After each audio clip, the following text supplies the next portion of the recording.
Hari Om Yogis. Today we are going to learn a new Sanskrit word, Sankalpa. That's the word, Sankalpa. That's the vocabulary word of the day. It came to mind during the retreat.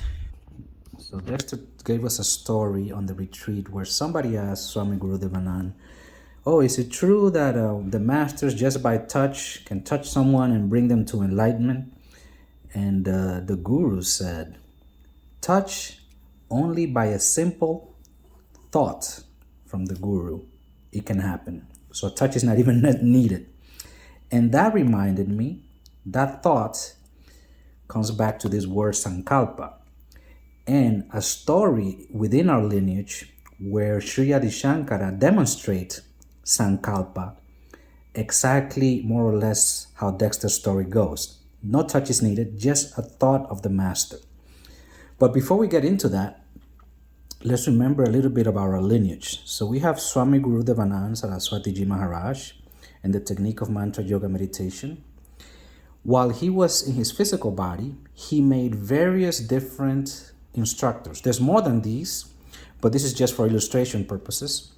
So as you can see, all of these instructors made by Swami Gurudevanand Saraswati Ji Maharaj, many of them, most of them, already made other instructors, and some of those instructors made by them, some have already made instructors themselves.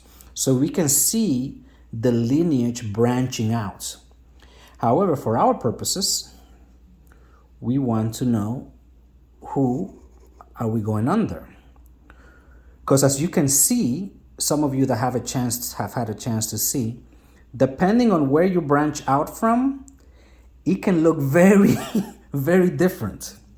So similarly, Sri Adi Shankara had his four main disciples, but, so let's just go over the names. So we have Padmapada, we have Hastamalaka, we have Totakacharya, and we have Sureshwaracharya. Now, this thing, Sri Adi Shankara can also be called Sri Adi Shankaracharya.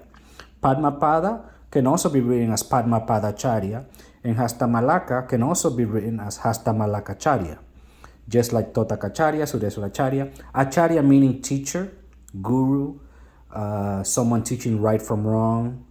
We went over that word in the past. So similar to with Swami Gurudevanand and all the instructors he made, this direct disciples, passing on the technique, we want to know, okay, where are we, who we are under, and that can really make a difference. Similar to here, even though all of these four are considered realized and enlightened, even so, because of their different regions, the different strength, the different tones of their personality, the lineage will be very different, or you will see many differences.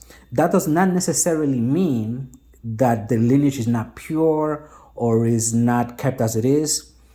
It just means that according to the people that approach them, according to their own personalities, their own strength, their own weaknesses individually, they will teach a certain way.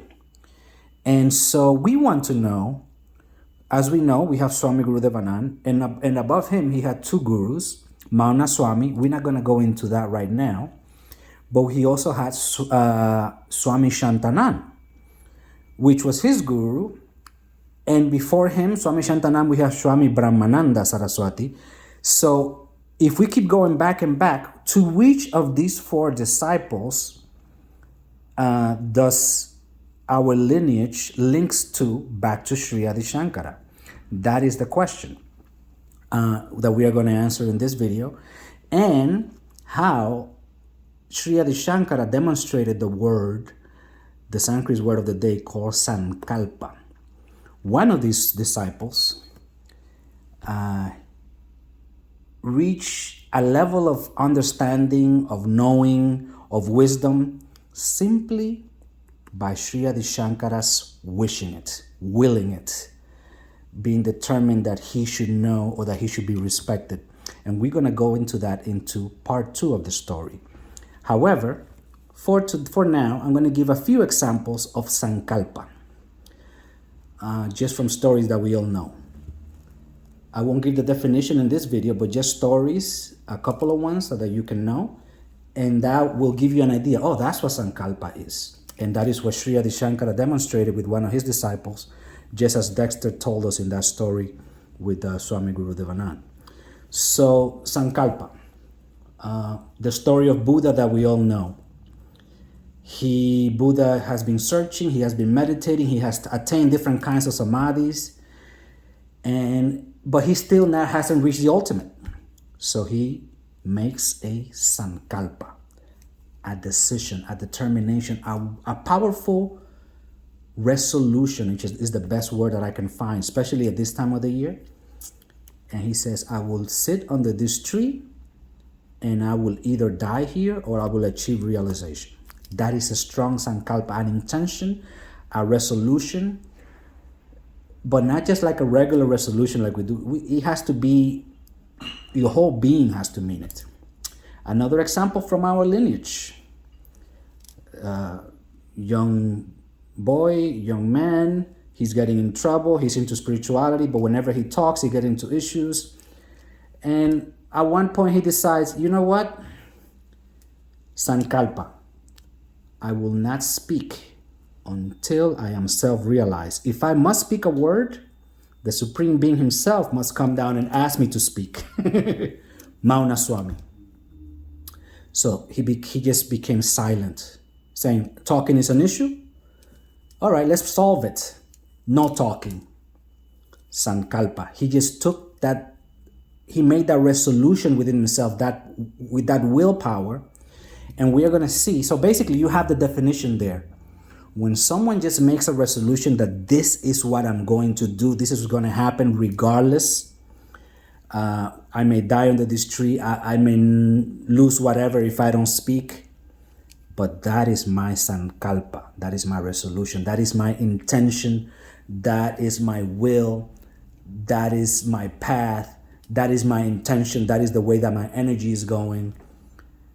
That has marked my destiny. Now, in these two cases, we see people using resolutions on themselves as Sankalpa. But on the story that we're going to go in part 2, we're going to see how Sri Adi Shankara has a Sankalpa, an intention towards one particular disciple. And it just so happens that it's the disciple that we fall under the lineage out of these 4. He decides this disciple should know, should be respected, should not be looked down on by his fellow disciples. And we're going to go into that, into part 2, and how Sri Adi Shankara used his Sankalpa, his thoughts, his powerful thought, his powerful intention to awaken all the branches of knowledge in this one of his 4 disciples. And it's a beautiful story because it links back to, it is part of our lineage. Because under him, as we go down and down, we see that it is very much part of our teachings and of our lineage in our school. So, Hari Om Yogis, that is the word of the day, part 1, Sankalpa.